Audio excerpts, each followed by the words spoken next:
Henson is a struggling single mother doing her best to care for her young daughter, Aria. The film quickly establishes the gravity of her situation through a series of visuals that reveal the stark realities of her financial hardship. Their modest home reflects the strain of living paycheck to paycheck, and Jania's desperation becomes more evident when she discovers an eviction notice taped to her door, a blunt warning from her landlady that rent is overdue. Her mourning is further weighed down by Aria's distress. The young girl confides that she has been publicly shamed by her teachers and classmates for not being able to pay the $40 required for school lunch. Jania reassures her daughter with a fragile promise she'll get the money that day, expecting to receive her paycheck. But her day is only beginning to unravel. At her job as a cashier in a local supermarket, Jania faces a barrage of emotional setbacks. Customers treat her with disrespect, and her manager, Richard, berates her over minor issues. Already overwhelmed, Jania is trying to hold herself together when she's asked to mop the store floor. At that moment, her phone rings. It's Aria's school. They insist she come immediately. Jania pleads with Richard to let her leave, and after much reluctance, he gives her just 30 minutes. In a frantic attempt to get the lunch money, she heads to the bank to withdraw her remaining $47. However, the bank refuses the transaction, citing the requirement to maintain a minimum balance. When Jania finally reaches the school, she is met with devastating news. The teacher has contacted U.S. Child Protective Services, claiming Aria is a victim of neglect. With little warning or room for explanation, the authorities take Aria away, leaving Jania shattered and helpless. Overwhelmed with grief and desperation, Jania races to her workplace, clinging to the hope that receiving her paycheck might be the only lifeline she has to reclaim custody of her daughter. In her frantic rush, she accidentally scrapes another vehicle.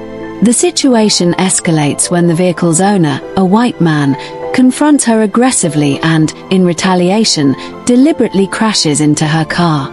Tensions rise as a female police officer arrives on the scene to assess the situation. The situation becomes more complicated when it's revealed that the man is also a police officer. He begins to intimidate and threaten Jania, but the female officer steps in, trying to de-escalate the situation. She instructs the man to back off and asks Jania for her driver's license. Unfortunately, Jania's license is expired. As a result, the officer issues her a ticket and impounds her car, stripping her of another essential means of mobility. Eventually, Jania arrives at the supermarket 2 hours late, only to be dealt another crushing blow. Her supervisor, Richard, coldly informs her that she has been terminated and that her position has already been filled. Jania, visibly shaken and tearful, pleads with him to reconsider, but Richard remains unmoved. She then asks for her final paycheck, desperate to access the funds. Richard refuses, telling her it will be mailed and not handed over immediately. Refusing to leave without the money she so desperately needs, Jania continues to plead her case. Amid the tense exchange, 2 armed men suddenly burst into the store and attempt to rob Richard. Chaos ensues. Driven by instinct and fear, Jania intervenes, struggling with one of the robbers and ultimately shooting him. In the aftermath, instead of acknowledging her bravery, Richard accuses her of orchestrating the robbery. Shocked and panicked by the false accusation and the rapidly spiraling situation, Jania reacts impulsively and fatally shoots him as well. After the tragic shooting of both the robber and her supervisor, Richard, Jania, still reeling from the events, grabs her pay stub and rushes to the bank across the street, desperate to cash her check. At the counter, she is met by a bank teller named Tessa, Ashley Versha, who requests valid identification. Before proceeding with the transaction, it is only then that Jania realizes she doesn't have any form of ID with her. Visibly distressed, she begs Tessa to make an exception, explaining her dire situation. Despite Jania's emotional pleas, Tessa firmly explains that she cannot violate bank policy.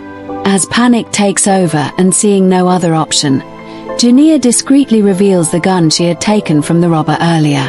Though she does not explicitly threaten violence, the act instantly escalates the situation, transforming it, unintentionally, into an armed robbery. In response, Tessa silently presses the panic button to alert authorities. Nicole, Sherry Shepherd, the bank manager, receives a call from the police regarding the alarm. When she is asked to describe the suspect, she provides Jania's details to the dispatcher. Meanwhile, Detective Kay Raymond Tiana Taylor, who is already investigating the earlier incident at the supermarket, has begun to piece things together. Surveillance footage and witness testimonies have already pointed her toward a suspect named Jania. When the police receive Nicole's description, Raymond quickly confirms that the person now holding hostages in the bank is the same woman linked to the supermarket shootings. Back inside the bank, Jania is overwhelmed as she realizes that she is now being treated as a dangerous criminal, a bank robber, something she never intended to become. Emotionally unraveling, she attempts to demonstrate that she means no harm by releasing several hostages. In the end, only a handful remain inside with her: Nicole, Tessa, and an elderly woman. Just as the situation appears to be stabilizing, Jania sees live news footage being broadcast from outside the bank. To her horror, the officer who had earlier rammed into her car and verbally threatened her as part of the police response team. Triggered by fear and a sense of injustice, Jania becomes even more unhinged, convinced that she will not be treated fairly or safely if she surrenders. Her panic deepens, diminishing any remaining hope of a peaceful resolution. From the outset, Detective Kay Raymond, a black woman and a single mother herself, approaches Jania's case with empathy and understanding. As she delves deeper into the situation, learning that Jania was not only struggling financially but had also been evicted from her home, Raymond begins to see reflections of her own life in Jania's turmoil. This connection fosters a deep emotional resonance between the two women, even though they stand on opposite sides of the law. While trying to negotiate a peaceful resolution to the bank standoff, Raymond's conversation with Jania is live-streamed by one of the hostages. During the exchange, Jania pours out her pain and recounts how every institution she turned to, housing, education, employment, banking, failed her at her most vulnerable. Her raw and honest confession strikes a chord, not only with Raymond, but also with the public watching the stream. For Raymond, Jania's words echo personal memories and shared struggles, reminding her of what it's like to face systemic neglect while trying to survive as a single mother. Raymond then shares her own story, growing up with nothing, watching her mother struggle, and understanding firsthand how the indifference of society can push a person to the edge. This shared history fuels her determination to prevent Jania from becoming another casualty of a broken system. She becomes the only official willing to treat Jania not as a criminal, but as a human being. However, as the FBI steps in, the situation rapidly escalates. Their presence signals a more aggressive approach, and it becomes clear they are prepared to use lethal force. Sensing the urgency, Raymond takes swift action. She confronts and removes the officer who had previously harassed and endangered Jania during the earlier traffic altercation. She assures Jania directly, "No one will hurt her now." Jania, visibly shaken but beginning to trust Raymond, shows signs that she is ready to surrender. Nicole, the bank manager who has come to empathize with Jania over the course of the ordeal, confirms that the threatening officer is indeed gone, helping to further calm her down. Then, a pivotal moment shifts everything. Once the FBI restores Jania's access to her phone, she receives a long-awaited call from her mother. On the other end, her mother delivers devastating news. Aria, Jania's daughter, died the previous day. This moment becomes the emotional climax of the film Straw, revealing the full extent of Jania's mental unraveling.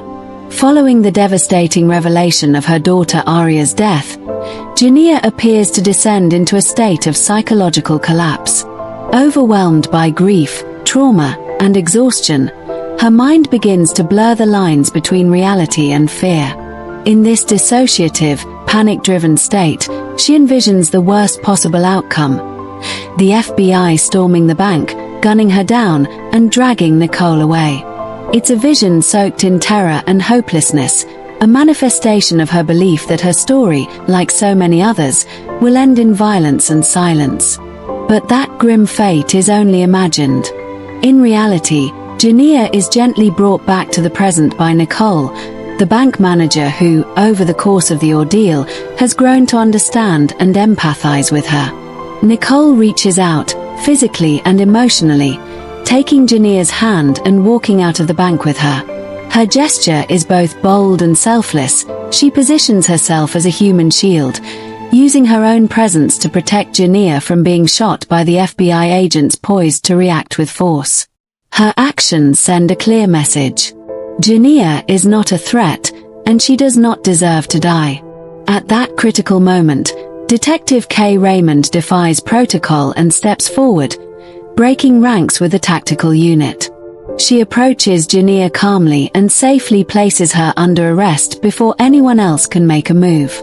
Raymond's intervention ensures that Jania is not only physically protected, but also treated with the dignity she has been denied throughout her ordeal. For the first time in the narrative, Jania is not silenced. She is seen, heard, and allowed to live.